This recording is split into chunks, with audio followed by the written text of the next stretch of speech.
कि इससे हो सकता है हमें थोड़ा सा रिपीटर्स में कुछ बच्चों का नुकसान हो सकता है हमारे ही बहुत साथी सहयोगी मेरा साथ ना दें, और हो सकता है आपको सपोर्ट करते हुए लोग कम दिखाई दे, हमारे साथी सहयोगी।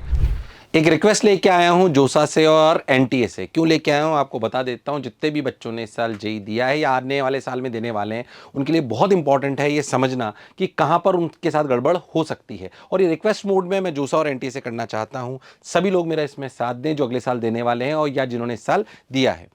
अगर अपन पहले समझें जेई में जो आप एडमिशन्स होते हैं, आप सब लोग समझते हो जेई में एडमिशन्स होते हैं आईआईटी एनआईटी। बहुत अच्छे से आपको समझाना चाहता हूं, बहुत बेसिक से, ताकि आपको अपनी बात रफ्तार में कहूं पर काम की बात कह पाऊं। तो आईआईटी में कैसे एडमिशन होगा, किन कॉलेजेस में होगा, इसकी एक जॉइंट एडमिशन बोर्ड मान लीजिए, जॉइंट अपेक्स बोर्ड की बॉडी से बोली जाती है, जो डिसीजन लेती है कि क्या क्राइटेरिया होना चाहिए। 75% का क्राइटेरिया, टॉप 20% का क्राइटेरिया, ये सब होती है।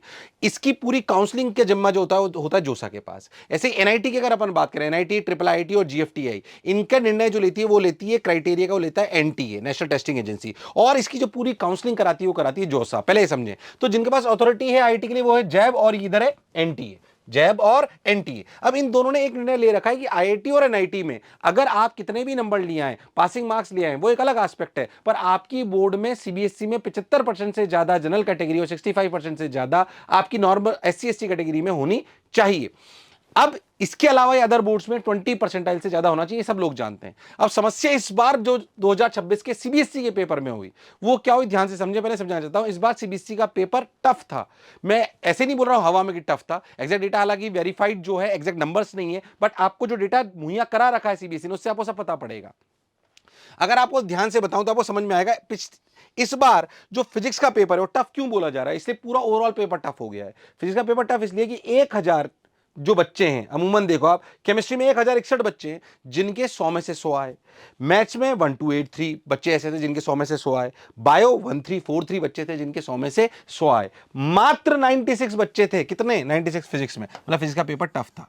एक और डेटा आपको बताता हूं, 2025 में अगर आप ध्यान से देखो तो लगभग पास होने वाले बच्चे 15 लाख थे, और बच्चे जो देने वाले थे वो 17 लाख थे। इस बार लगभग बच्चे देने वाले 18 लाख थे, पर फिर भी पास होने वाले बच्चे मात्र 15 लाख ही थे अप्रोक्सीमेटली। यानी कि लगभग पास होने वालों की संख्या सेम रही, जबकि 1 लाख के आसपास या 80,000 90,000 के आसपास बच्चे जो है बढ़ गए थे पेपर देने वाले, यानी कि पेपर टफ था। एक और डेटा देखो, 90% से अबाव 2025 में 1,15,000 बच्चे थे, इस साल ये सिर्फ 94,000 रह गए। मतलब पेपर टफ था। क्यों मैं कह रहा हूं, क्योंकि यही टफनेस 75% आने के चांसेस को कम कर देती है। और जब 75% से आने के चांसेस को कम कर देती है, तो जो बच्चे लायक थे, जिन्होंने जेई एडवांस के लिए अपीयर कर रहे हैं, जो जेई एडवांस के लिए क्लियर करने वाले हैं, जो जेई मेन में एनआईटी के लिए एलिजिबल हैं, उन सबके चांसेस अच्छे कॉलेज में जाने के कम हो जाते हैं। और ये संख्या 5 से 10,000 होगी इस साल, जो कि बहुत खतरनाक है। पिछली बार 13,000 के आसपास सीटें एनआईटी में खाली रही थी, अगर आपको पता हो तो। एनआईटी के आसपास की सीटें जो है 13,000 के आसपास अच्छे कॉलेजेस की सीटें बिल्कुल खाली रहे। किस लिए, उसके में कुछ बच्चे ऐसे होते हैं जो अच्छे होने के बावजूद भी पहुंच नहीं पाते, सिर्फ परसेंटेज ऑफ बोर्ड्स की वजह से। तो ये जो कहानी है क्यों है, इसका मैं बताना चाहता हूं। पहली बात, क्योंकि पिछली बार से क्या चीज डिफरेंस आई, पहली बात मैंने आपको प्रूव करा है, टफ था पेपर।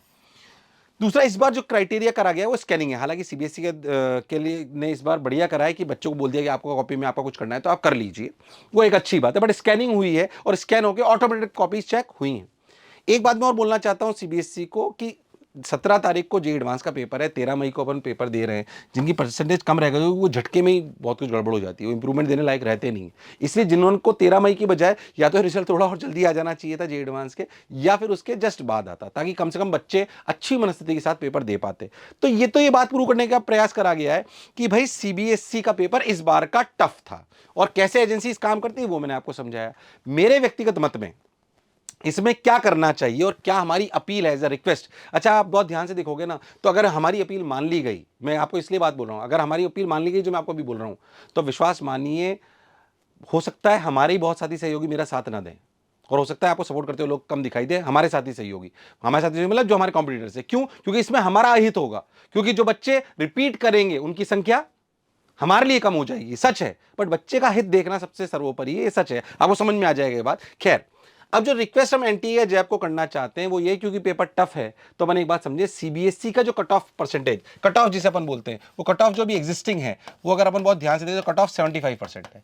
क्या इसको अपन घटाकर क्या 65 कर सकते हैं, बच्चे के हित में ये बात है। ऐसी कैटेगरी में ये जो कट ऑफ है ये 65% है, क्या इसको घटाकर हम क्या 55% कर सकते हैं? वाकई बच्चों को बहुत रिलैक्सेशन मिलेगा, उनकी मनस्थिति बहुत सुधर जाएगी, इसमें कोई शक और संशय वाली बात नहीं है। अदर स्टेट में जो हमारी कट ऑफ होती है वो टॉप 20 परसेंटाइल होती है, क्या इसको हम घटाकर, जहां पर 75% का क्राइटेरिया 20 परसेंटाइल जो ज्यादा होता है उस पर बेस्ड होती है, क्या इसको घटाकर, इसको बढ़ाकर क्या 25 परसेंटाइल करा जा सकता है? ये दोनों चीजें बच्चे को बहुत रिलैक्स करेंगी। जो अगले साल एग्जाम देने वाले हैं उनसे भी कहना चाहता हूं इसको सपोर्ट करिए, क्योंकि आपको इससे अगले साल फायदा होगा। और मैं एक बात और बोलना चाहता हूं, अगर आप ध्यान से देखो, जो डॉक्टर बनते हैं, जो एम्स में जाते हैं, जो टॉप मेडिकल कॉलेज में जाते हैं, बीएचयू के मेडिकल कॉलेज में जाते हैं, उन सबका भी सीबीएसई का क्राइटेरिया मात्र, यानी कि बोर्ड का क्राइटेरिया मात्र 50% है। सिर्फ इंजीनियरिंग वाले केस में ऐसा क्यों करा जा रहा है? मैं जानता हूं ये महत्ता बनाए रखने के लिए बोर्ड के लिए आवश्यक है, ताकि बच्चा सिर्फ और सिर्फ कॉम्पिटिटिव एग्जामिनेशन के सवालों की तरफ ना जाए, वो एक बोर्ड की प्रक्रिया को भी समझे कि वो भी बहुत महत्वपूर्ण है। पर थोड़ा सा बच्चे को रिलैक्स करने की आवश्यकता है। एक और बात जो बहुत इंपॉर्टेंट है, जो रिक्वेस्ट में करना चाहता हूं, which is again very very important, वो ये है कि बच्चे को, जिस बच्चे के नंबर कम रह जाते हैं, उसको इंप्रूवमेंट के लिए सिर्फ एक सब्जेक्ट के लिए अलाउ करा जाता है मात्र। वो जुलाई में एग्जामिनेशन देगा, एक सब्जेक्ट में कितना इंप्रूव कर लेगा? मान लीजिए किसी की परसेंटेज 70 रह गई, उसे 75 करनी है, 5% बढ़ाने के लिए प्रैक्टिकली उसे 25 नंबर बढ़ाने पड़ेंगे एक सब्जेक्ट में, और वो भी पेपर ही 70 नंबर का है। तो कैसे 25 नंबर बढ़ा पाएगा भाई? 25 नंबर बढ़ा पाना एक पेपर में और फिर उसको कर पाना इतना आसान बात नहीं है। तो मैं एक बात और रिक्वेस्ट करना चाहता हूं कि एक के इंप्रूवमेंट की बजाय, जो बच्चे इसी साल आईआईटी या एनआईटी में जा सकते हैं, उसको सिर्फ और सिर्फ 2 और 3, कम से कम 2 या 3 पेपर उसको देने का लिए अलाउ करा जाए, ताकि वो फिर 1-2 महीने पढ़कर क्या वो इसी साल कॉलेज चला जाए। फिर से मैं कह रहा हूं, जो लोग मुझे सुन रहे हैं और जो भी शिक्षाविद हैं, उनसे भी कहना चाहता हूं, हम जानते हैं कि इससे हमारे यहां पर रिपीट करने वालों की हल्की सी संख्या में गिरावट आएगी, हमें कुछ बच्चों को नुकसान 100% होगा। बट अगर वो इसी साल एनआईटी आईआईटी चले गए, हमारा अल्टीमेट लक्ष्य तो यही ना कि बच्चा जाए, तो उसको जरूर फायदा होगा। मैं सभी से रिक्वेस्ट करता हूं, सीबीएसई से भी रिक्वेस्ट करता हूं, जो हमेशा बच्चों की मनस्थिति के लिए काम करती है, या एनटीए, जैब, जोसा, ये सब लोग बच्चे की मनस्थिति के लिए काम करते हैं कि उनकी मनस्थिति अच्छी रहे। एक बच्चा जो जेईई की तैयारी कर रहा है, उसके लिए अगर ये थोड़ा सा रिलैक्सेशन करा जाएगा तो वास्तविकता में उसे बहुत फायदा होगा। आशा करता हूं मेरी बात आपको समझ में आई होगी और आप इसमें मेरा साथ दोगे। जो अगले साल तैयारी कर रहे हैं वो भी, जो इस साल कर रहे हैं वो भी, हो सकता है कि हमारे कॉम्पिटिटर शायद थोड़ा कम करें, पर वो भी अगर अच्छे शिक्षाविद होंगे तो इसको समझेंगे और आगे बढ़ाएंगे कि इससे हो सकता है हमें थोड़ा सा रिपीटर्स में कुछ बच्चों का नुकसान हो, बट अल्टीमेटली ये बच्चे के हित की बात है। तो मुझे सुनने के लिए बहुत बहुत धन्यवाद। Thank you.